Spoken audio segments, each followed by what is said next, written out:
तो hello guys, welcome to anime garden. आज है हमारा एपिसोड नंबर 135। एग्जाम के लिए कुछ दिन गैप हो गया था। आज से कंटिन्यू होगा, तो टाइम वेस्ट ना करके पिछले एपिसोड का रिकैप करते हैं। इस तरीके से जियान अपने कैंप को दोबारा हासिल कर लेता है। धीरे धीरे करके टाइम पास होता है। 3 दिन हो चुके थे। एक रात की बात है, एक ब्लैक शैडो जिया के ऊपर हमला करती है। तब जियान भी मेडिटेट कर रहा था। हमें मालूम पड़ता है कि Nine Serene Deep Ground Python Tribe के कई मेंबर्स धीरे धीरे करके गायब होते जा रहे हैं। मोस्ट लाइकली वो मिस्टीरियस किलर यही ब्लैक शैडो है। इस चीज को रियलाइज करके जियान एकदम फ्यूरियस हो गया था। वो एक के बाद एक उस ब्लैक शैडो के ऊपर हमले करना शुरू कर देता है। लेकिन वो ब्लैक शैडो भी अपनी एबिलिटीज को पोजेस करती थी। जैसे उसके मास्क के अंदर से ग्रीन लाइट फ्लैश होती है, जियान के अटैक्स आसानी से रिजॉल्व हो जाया करते थे। जब उन दोनों के बीच में फाइट हो रही थी, तभी शाओशियान का ग्रुप भी अपने टेंट से बाहर आ जाता है। वो ब्लैक शैडो ने देख के समझ गई थी कि आज उसकी यहाँ पे दाल तो नहीं गलने वाली। इस वजह से वो मौका पाके वहाँ से फटाक से गायब हो जाती है। हमारे इस एपिसोड की शुरुआत भी यहीं से होती है। अभी टाइम था रात का और जियन हाव में सस्पेंडेड होता है। उसकी आंखें देख रही थी स्पॉट की तरफ, जहाँ से वो ब्लैक शैडो डिसअपियर हुई है। अभी जियन की बॉय सिक हो चुकी थी। इस मिस्टीरियस एक्सपर्ट ने उसके साथ डायरेक्ट फाइट नहीं करी। इस वजह से जियन ने सेंस बिल्कुल नहीं कर पाया कि दूसरी पार्टी की कैसी स्ट्रेंथ है। लेकिन जो उसके मास्क के अंदर से वो अनयूजुअल ग्रीन लाइट बाहर आती थी, उसकी वजह से जियन एक डेंजर को फील कर रहा था। जिया खुद से बड़बड़ाते हुए बोलता है, आई वंडर ये मिस्टीरियस एक्सपर्ट कहाँ से आई है और इसने जिया के ऊपर क्यों हमला किया। अभी बोन माउंटेन रेंज एक्सपर्ट से भर चुकी है। इनमें से न जाने कितने हिडन एक्सपर्ट्स की ऐसी स्ट्रेंथ है जिनकी वजह से जियन के ग्रुप को भी सावधान रहना होगा। जब जियन डीप थिंकिंग में था, उसके कानों में बीट की रशिंग साउंड सुनाई दी थी। सामने से कई फिगर्स उड़ते हुए आते हैं। आ रहे लोगों की बॉडी उसके सामने आके पॉज होती है। वही उन सभी की शार्प आंखें टिक गई थी जियान के ऊपर। जो कई फिगर्स हवा में रुके हुए थे, उनमें हमारा ध्यान जाता है एक यंग मैन के ऊपर। ये काफी फियर्स दिख रहा था। उसकी नोज ट्विच होती है। वो कूल तरीके से जियान की तरफ देख के बोलता है, या मैं उस इंसान की ऑरा को परसीव कर पा रहा हूँ। क्या हम इन लोगों को वापस इंटरोगेशन के लिए ले चले। जियान भी इन चारों लोगों को काफी ध्यान से ऑब्जर्व कर रहा था। इन सभी की ऑरा काफी स्ट्रॉन्ग है। इन चारों में से 3 की स्ट्रेंथ दोजों क्लास के पीक की थी। वहीं पर लीड करने वाली बंदे की स्ट्रेंथ थी दोजों क्लास की। इनकी बॉडी एक डार्क और चिली ऑरा को पोजेस करती है, जिसकी वजह से कोई भी ना अंडरस्टिमेट नहीं करेगा। तभी जियान का ध्यान जाता है उनकी आंखों के ऊपर। वो उन वर्टिकल पीपल्स को देख के बोलता है, ये नाइनसरी डीप ग्राउंड पाइथन ट्रैक के मेंबर्स हैं। उन चारों में जो दूसरा क्लास का एक्सपर्ट था, वो एक ग्रे रोब ओल्ड मैन था। वो जियान को काफी हेस्टेंट तरीके से देख रहा होता है। वो भी क्लियरली सेंस कर पा रहा था कि जियान भी प्लीज दूसरा है। अभी नाइनसरी डीप ग्राउंड पाइथन ट्रैक को वैसे भी काफी मुसीबतों का सामना करना पड़ रहा है, तो फिर वो और परेशानी वो खड़ा नहीं करना चाहता था। वो कहता है उस किलर का सेंट जंगल की तरफ जा रहा है। लगता है उस मिस्टीरियस किलर ने इस यंग मैन के साथ फाइट करी है। वो अपने सिर को हिलाते हुए देखता है फॉरेस्ट की तरफ, जहाँ पे वो ब्लैक शैडो डिसअपियर हुई थी। वो लीडर अपने हाथों को वेव करते हुए बोलता है, चेज। ये कहने के बाद उसकी बॉडी मूव होने लगी थी। वो एक ब्लैक शैडो में ट्रांसफॉर्म होकर फॉरेस्ट के अंदर चला जाता है। उसके पीछे जो 3 लंबे चौड़े एक्सपर्ट्स होते हैं, वो भी उसे क्लोजली फॉलो करने लगते हैं। जियान भी पूर्ण एक्सप्रेशन के साथ इन सभी को जाते हुए देखता है। वो कहता है, Nine Serene Deep Ground Python track के मेंबर्स को ज्यादा ही घमंडी है। अगर आज उसकी स्ट्रेंथ थोड़ी वीक होती, तो फिर ये लोग बिना कुछ कहे जियान के ऊपर हमला करके उसे कैप्चर करके वापस ले जाते। जियान कहते लगता है वो ब्लैक शैडो वही मिस्टीरियस किलर थी, जिसने Nine Serene Deep Ground Python Tribe में आतंक बचा के रखा है। लेकिन वो जिया के ऊपर हमला क्यों करेगी। इस डाउट की वजह से जियान दोबारा से सोच में पड़ जाता है, जिसके बाद वो पीछे मुड़ के दोबारा माउंटेन टॉप की तरफ जाने लगा था। क्योंकि कुछ समय पहले वो अनएक्सपेक्टेड सिचुएशन क्रिएट हुई है। इस वजह से फॉलिंग स्टार प्रोविंस के सभी लोग जाग चुके थे। जियान को वापस आते हुए देख लिटिल फेट का ग्रुप उसे मिलने के लिए आता है। जियान ने लैंड करने के बाद पूरे मामले को एक्सप्लेन किया था। जब सभी को मालूम पड़ता है कि वो अटैकर वही मिस्टीरियस किलर थी जिसने हाल फिलहाल में आतंक मचा के रखा है, तो फिर सभी के चेहरों पे स्टैंड एक्सप्रेशन दिखाई देता है। शाओशियन अपनी आईब्रोज को सिकोड़ के बोलती है, क्या वो मिस्टीरियस किलर जानबूझ के नए slain deep Ground Python type को टारगेट नहीं कर रही है। तो फिर आखिर उसने अचानक से जिया पर फोकस कैसे कर लिया। ये सुन के जियान अपने सिर को हिलाता है। वो जिया की तरफ देख के हंस के बोलता है, शायद दूसरी पार्टी ने छोटी सी लड़की को नाइन सरे डीप ग्राउंड पाइथन ट्राइब की मेंबर समझा होगा। ये सुनती जिया भी अपनी आंखों को रब करती है। वो कहती है, फू, मैं उन बड़ी बड़ी से गंदे स्नेक्स में से कैसे एक हो सकती हूँ। अचानक से उसकी आईब्रोज के बीच में सोलम एक्सप्रेशन फ्लैश हुआ था। वो कहती है, जो ग्रीन लाइट उस पहलू के मास्क में से बाहर आई थी, एक समय के लिए मुझे ऐसा लग रहा था जैसे उसने मुझे कंट्रोल कर लिया हो। अच्छी बात है कि मेरी ब्लड लाइन मुझे प्रोटेक्ट कर रही है। हालांकि मुझे उसने पूरी तरीके से कंट्रोल नहीं किया, लेकिन कुछ समय तक मेरे पास कोई डिफेंसिव एबिलिटीज नहीं थी। जिया के इन शब्दों को सुन के जियान का ग्रुप थोड़ा स्टार्टल्ड हो गया था। उस ब्लैक शैडो फिगर ने जिया से बस थोड़ी देर तक कांटेक्ट किया था, बट एक्चुअली में दूसरी पार्टी ने जिया को लगभग कंट्रोल ही कर लिया होता। जियान हो जुमजे भी अपने आईब्रोज को नेट करके बोलते हैं, ये इंसान बहुत ही स्ट्रेंज है। वो एक्चुअली में दूसरों के दिमाग को कंट्रोल कर सकती है। आखिर सेंट्रल प्लेन्स में ऐसा मिस्टीरियस एक्सपर्ट कब अपीयर हुआ और मैं इसके बारे में पहले कभी क्यों नहीं सुना। शाहनजाम भी अपनी नाक खुला के बोलता है, डेविड जैसे ही मेरी मुलाकात अगली बार उससे होती है, मैं उसके सर को जरूर फोड़ दूंगा। क्योंकि अगर इस छोटी सी ग्रैंड को कुछ भी हो गया, तो फिर मेरी तो खटिया खड़ी हो जाएगी। अभी जियान काफी गहराई से सोच रहा होता है और शाओशियान से कुछ ग्लासेस को एक्सचेंज करता है, जिसके बाद जियान कहता है हाल फिलहाल जिया को हमारे क्लोज ही रहना होगा। वो एक्सपर्ट बहुत स्ट्रेंज है और तो और हमें उसकी एक्चुअल आइडेंटिटी के बारे में कुछ नहीं पता, हमें उसे अपॉर्चुनिटी बिल्कुल नहीं देनी। अगर मेरा गैस सही है तो वो नए शरीर डीप ब्राउन पाइथन ट्राइब के मेंबर्स जो कि डिसअपियर हो गए, उन्हें उसके द्वारा कंट्रोल कर लिया गया होगा। इन शब्दों को सुनकर सभी के चेहरे एकदम पेल हो जाते हैं। वो शॉक्ड आवाज में कहते हैं क्या गायब होने वाले नए शरीर डीप ब्राउन पाइथन ट्राइब के मेंबर्स में से कुछ लोग दूसरी क्लास में से भी थे। अगर वो लड़की दूसरी क्लास के एक्सपर्ट्स को भी कंट्रोल कर पाती है तो फिर ये एबिलिटी तो काफी ज्यादा टेरिफाइंग है। जियान कहते हैं ओरिजिनली मैं उसे बिल्कुल रोक सकता था, लेकिन थ्रेटिकल मोमेंट में मेरा सामना होता है कि एलीट डोजन से।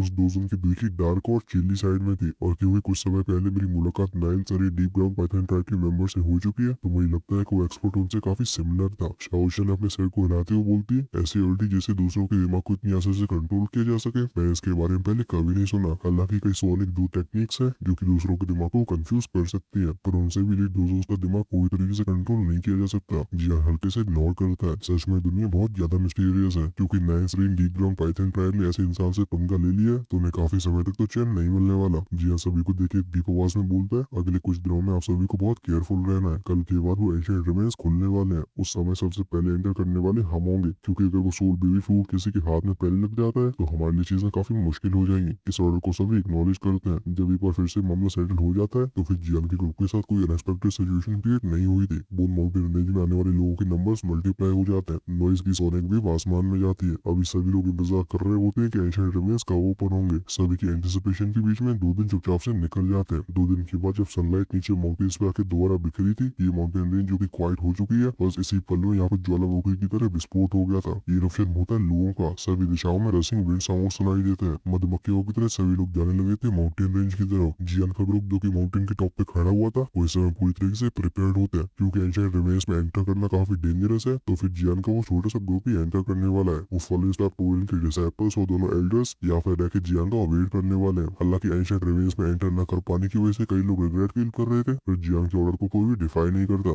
अभी जियान की फॉलोइंग स्टार प्रोविल टीम ने अपनी रस्टी स्टेबलाइज हो चुकी है। माउंटेन के टॉप पे खड़ा हुआ जियान नीचे देख रहा होता है। यहाँ पे सभी एक्सपर्ट सैलाब की तरह आगे बढ़ रहे हैं। जियान अपने सिर को हिलाने लगता है। अनएक्सपेक्टेड बात है कि एंशिएंट रिमेन्स का अट्रैक्शन इतना फ्राइटनिंग होगा। वो भी ज्यादा हेजिटेट नहीं करता। जैसे उसके हाथ वेव होते हैं उसके मुंह से आवाज आई थी लेट्स गो। एक लाइट रे में ट्रांसफॉर्म होकर वही सबसे आगे जाने लगता है। ये देखिए लिटिल फेरी डॉक्टर और बाकी के लोग उसे फॉलो करते हैं। अभी बोन माउंटेन रेंज एकदम खतरनाक तरीके से लेवली हो गया था। आसमान उड़ते हुए फिगर से भरा हुआ था। इस तरीके के फ्राइटनिंग एटमोस्फेयर की वजह से इवन जो बोन माउंटेन रेंज का डार्क और कोल्ड ऑरा था वो भी फोर्सफुली कम हो गया था। जियांग के एक्सेप्शनल परसेप्शन की वजह से वो उन ऑरा को हल्के से सेंस कर पाता है, जो कि काफी समय से साइलेंट मोड में है। अब उन सभी हिडन एक्सपर्ट्स ने भी मूव करना शुरू कर दिया था। वो भी कई लाइट रेस में ट्रांसफॉर्म होकर माउंटेन के टॉप की तरफ जाने लगता है। इन ऑरा की स्ट्रेंथ को सेंस करके जियान भी साई करता है। जियान कहता है लगता है एंशिएंट रिमेन्स की वजह से यहाँ की फाइट बहुत ही इंटेंस होने वाली है। अगर कोई इतने सारे एक्सपर्ट्स के सामने से टियांग क्लास की दो टेक्निक को ऑब्टेन करना चाहता है तो फिर उसकी डिफिकल्टी कुछ नेक्स्ट ही लेवल की होने वाली है। अभी वो बिल्कुल इमेजिन नहीं कर पा रहा था कि टियांग क्लास की दो टेक्निक के लिए इस बोन माउंटेन रेंज में कैसी ब्लडी बैटल एरप्ट होने वाली है। वो माउंटेन पीक जो कि माउंटेन रेंज के मिडिल में था, अभी जियान की टोली उसके काफी क्लोज हो जाती है। इस वजह से कुछ और मिनट्स की ट्रेवलिंग के बाद इनके सामने एक डिस्टॉर्टेड सा स्पेस अपीयर होता है। सामने के डिस्टॉर्टेड स्पेस को देखते हुए जियान की बॉडी मूव होती है। वो एक बहुत ही बड़े से पेड़ की डाली पे जाके लैंड होता है। सामने के एरिया को अच्छे से देखने के बाद वो रियलाइज करता है कि ये 500 किलोमीटर बड़ा एक बेसिन है, लेकिन इस नीचे से जमीन को बहुत सारी हड्डियों ने कवर करके रखा होता है। दूर से देखने पे सफेद हड्डियों का समुंदर लगता है, जिसकी वजह से उसके भी कहीं न कहीं रोंगटे खड़े हो रहे थे। अब इन हड्डियों के समंदर के आसपास कई लोग खड़े हुए थे। सभी की हीटेड आंखें देख रही होती है उस डिस्टॉर्टेड स्पेस की तरफ जो कि सी ऑफ बोन्स के अंदर है। एक बार जैसे यहाँ की स्पेशल सील डिसअपियर होती है, इसके अंदर एंटर करने के लिए मार्कआउट शुरू हो जाएगी। जियान की आंखें सभी एक्सपर्ट्स के ऊपर जाती है। वो कई जगहों पे बीच बीच में पॉज हुई थी। उसका एक्सप्रेशन काफी सोलम हो जाता है। एक ही ग्लैंस में वो पता लगा पा रहा था कि यहाँ पे करीब 5-6 3 स्टार एलीट डोजन्स हैं। जियान भी अंदर से साई करने लगता है। वो कहता है ये टियांग क्लास की दो टेक्निक अपने नाम की वर्दी है। इवन एलीट डोजन्स भी इससे दूर नहीं रह पा रहे। ऑफ कोर्स जियान भी टियांग क्लास की दो टेक्निक को ऑब्टेन करना चाहता था, बट वो अपने दिल में इस बात को अच्छे से समझता था इस जगह से इस टेक्निक को ऑब्टेन करना कितना ज्यादा डिफिकल्ट होने वाला है। इसके हाथों में भी वो टेक्निक लगेगी, वो एक्सपर्ट्स के लिए एक तरीके का मैग्नेट बन जाएगा। भले ही उसका लेवल चाहे डोजन पे पहुंच गया हो, तब भी उसके लिए यहाँ से सेफली बाहर जा पाना मुश्किल हो जाएगा। हम जियान को कई बार पलकें झपकाते हुए देखते हैं। वो अपने दिल में काफी क्यूरियस हो गया था। वो कहता है क्या मेरी एनालिशन लोटस फ्लेम पावरफुल है या फिर ये टियांग क्लास की दो टेक्निक स्ट्रॉन्ग है। जब ये विचार उसके दिल में चल रहे होते हैं, आसमान में से एक बैंग साउंड इरप्ट होता है। सभी की आंखें जाती हैं सी ऑफ बोन्स की तरफ। अभी वहाँ की स्पेस में कई रिपल्स फॉर्म हो रही थी। लगता है वो एंशिएंट रिमेन्स फाइनली सरफेस होने वाले वाले हैं। जो स्पेस में लगातार और भी डिस्टॉर्शंस क्रिएट हो रहे थे। हमें वाटर के फ्लो होने की आवाजें सुनाई देती है। जैसे जैसे साउंड फैल रहा था वहाँ के एंटायर स्पेस की रिपलिंग और भी इंटेंस हो जाती है। सीओ बूस के पास खड़े हुए लोग जब इस एनर्जी सील को देखते हैं जो कि हर एक रिपल के साथ इल्यूजनरी होती जा रही है, उन सभी की आंखों में एक ब्राइट रेडनेस सरफेस हुई थी। कई लोगों की सांसें तेज हो गई थी। उनके हाथों में वेपन्स थे, उससे उनके हाथों की ग्रिप और भी टाइट हो गई थी। डिस्टॉर्ट हो रहे स्पेस को देख के जियान की आंखें भी नैरो हो जाती हैं। एनर्जी से स्प्लैशिंग साउंड के साथ जियान एक एक्सट्रीमली फ्राइटनिंग एनर्जी रिपल की वेव को सेंस कर पा रहा था। ऐसी रिपल बहुत डेंजरस हो सकती है। ये किसी ज्वालामुखी की तरह भी सरप्राइज स्टेट में है। फिर से एक और क्रशिंग साउंड अपीयर होता है। डिस्टॉर्ट हो रहा स्पेस रुक गया था। इमीडिएटली हम सुन सकते हैं एक बैंग का साउंड। वो डिस्टॉर्ट हो रहा स्पेस क्लैंग साउंड के साथ बिखर जाता है। ऐसा लगता है जैसे कोई शीशा टूट गया है। जिस मोमेंट में स्पेशल सील ब्लास्ट हुई थी, आसपास खड़े एक्सपर्ट्स के चेहरे एकदम ब्राइट रेड हो जाते हैं। उनके गले में से तेजी से चिल्लाने की आवाजें बाहर आती हैं। वो कहते हैं चार्ज, एंशिएंट रिमेन्स ओपन हो गए हैं। उन सभी की बॉडी मधुमक्खियों की तरह अंदर की तरफ शूट हो गई थी। लेकिन अगर इन लोगों से कंपेयर किया जाए जो कि सीधा सामने जा रहे थे, स्पेस के फटते ही जियान के एक्सप्रेशन चेंज हो गए थे। वो साइड में खड़ी जिया को पकड़ के पीछे फेंक देता है। वहीं पे उसकी बॉडी उल्टा पीछे शूट हो गई थी। जियान कहता है जल्दी से विड्रॉ करो। ये सुन के शाओशियान का ग्रुप भी जल्दी से रिएक्ट करता है। वो भी बिना हेजिटेशन के पीछे पुल बैक करने लगे थे। जब जियान का ग्रुप पीछे जा रहा था, आसपास के बड़े बड़े पेड़ों पे हम देख सकते हैं कि कई फिगर्स भी पीछे जा रहे हैं। क्लियरली सभी को मालूम पड़ गया था कि यहाँ पे कुछ गड़बड़ है। जियान के ग्रुप के पीछे जाने के दौरान ये स्पेशल सील के फ्रेगमेंट से और टूटने के बाद हवा में पॉज हो जाते हैं। पास पहुंच चुके एक्सपर्ट्स के कानों में आती है एक बहुत ही भयानक सी बैंग की साउंड। किसी तूफान की तरह ऐसी वाइल्ड और वायलेंट स्पेशल स्ट्रेंथ इरप्ट हुई, जिसे देख के इवन एलीट दोस्त भी भागने पे मजबूर हो जाए। ये स्पेशल वेव रिपल सबसे पहले टकराती है उन लोगों से जो सबसे आगे जा रहे थे। वो सभी तुरंत ही निकल लिए जाते हैं। इमीडिएटली सीओ बोस के अंदर से कई लोगों की चीखने की आवाजें सुनाई देती हैं। वो वाइल्ड और वायलेंट स्पेशल स्ट्रेंथ इन सभी लोगों को एक ही बार में एनाइलेट कर देती है। वो लोग जो कि पीछे रह जाते हैं, फाइनली उन्होंने रियलाइज किया था। वो समझ जाते हैं कि यहाँ पे कुछ तो गड़बड़ है। इस वजह से जो लोग कुछ समय पहले आगे जा रहे होते हैं, अब वो मिजरेबल तरीके से पीछे जाने की कोशिश करने लगते हैं। अब ये सीओ बोस बहुत ही क्योटिक हो गया था क्योंकि जियान की टोली काफी डिस्टेंस पे पहुंच गई थी। तो जब ये स्पेशल स्ट्रेंथ का स्टॉर्म इरप्ट होता है, जियान के ग्रुप को बिल्कुल नुकसान नहीं पहुंचा पाता। अभी वो फाइनली रिलीफ फील करते हैं। पीछे मुड़ के उनकी नजरें जाती है उन एक्सपर्ट्स पे जो कि चिल्ला चिल्ला के चारों तरफ भाग रहे हैं। जो सीओ बोस को भी एकदम सफेद हुआ करती थी, इस समय उसका बड़ा सा पोर्शन लाल हो चुका है। ये सब हुआ तो उन एक्सपर्ट्स के खून से। ऐसी डिस्ट्रक्टिव स्ट्रेंथ को देख के जियान की टोली की आंखों में भी सरप्राइज फ्लैश हुआ था। वो कहते हैं क्या ही फाइटिंग स्पेशल सील है। इसे फॉर्म हुए इतने साल हो चुके हैं, तब भी ये इतनी फाइटिंग ऑफेंसिव स्ट्रेंथ को पोजेस करती है। सच में ये दोशियन के रिमेन्स के नाम की वर्दी है। जियान स्माइल करता है। वो कहता है चलो हम भी चलते हैं। इन सभी को ज्यादा ही जल्दबाजी थी। ये अपनी हालत की खुद रिस्पॉन्सिबल है। ठीक है कि जियान अपने हाथ को वेव करता है, उसकी बॉडी ट्रांसफॉर्म हो गई थी एक लाइट रे में जो कि सीओ बोन्स की तरफ शूट हो जाती है। लगभग सेम टाइम में वो एक्सपर्ट्स जिन्होंने स्पेशल रिपल को सक्सेसफुली डॉज कर दिया था, उनकी बॉडी दोबारा से मूव होने लगती है। वो कई ब्लरी फिगर्स में ट्रांसफॉर्म होकर सीओ बोन्स की तरफ चले गए थे।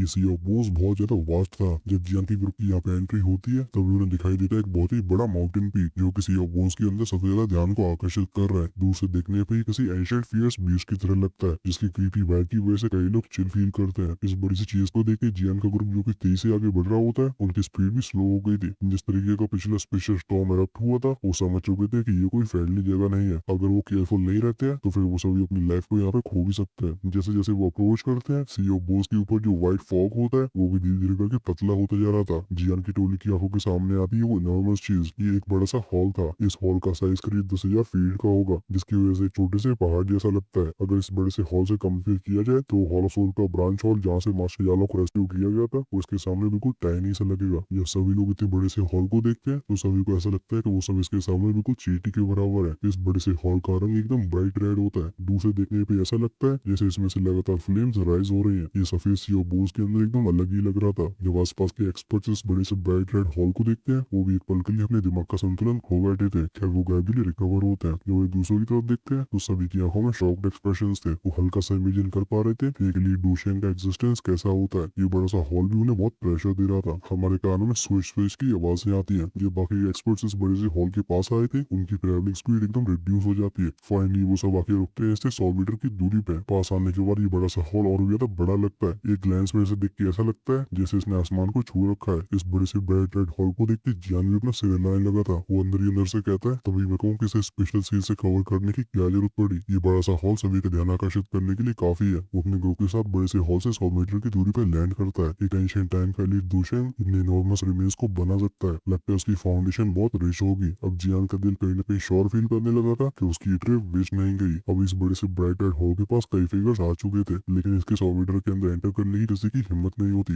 यहाँ पे आने वाले सभी सभी लोग बड़े बड़े फैक्शन से बिलोंग करते थे और इनकी एबिलिटीज को भी बिल्कुल हल्के में नहीं आंका जा सकता। इस वजह से कोई भी नहीं चाहता था कि इस बड़े से हॉल की वजह से उसकी जान सबसे पहले जाए। खैर क्योंकि ये लोग भी एंशियस नहीं थे तो फिर जियान को भी जल्दबाजी दिखाने की आवश्यकता नहीं है। आज के लिए इतना ही। जिसने अभी तक चैनल को सब्सक्राइब नहीं किया जल्दी से सब्सक्राइब कर लो और कमेंट करके लाइक कर देना। मिलते हैं नेक्स्ट एपिसोड पे। Bye bye.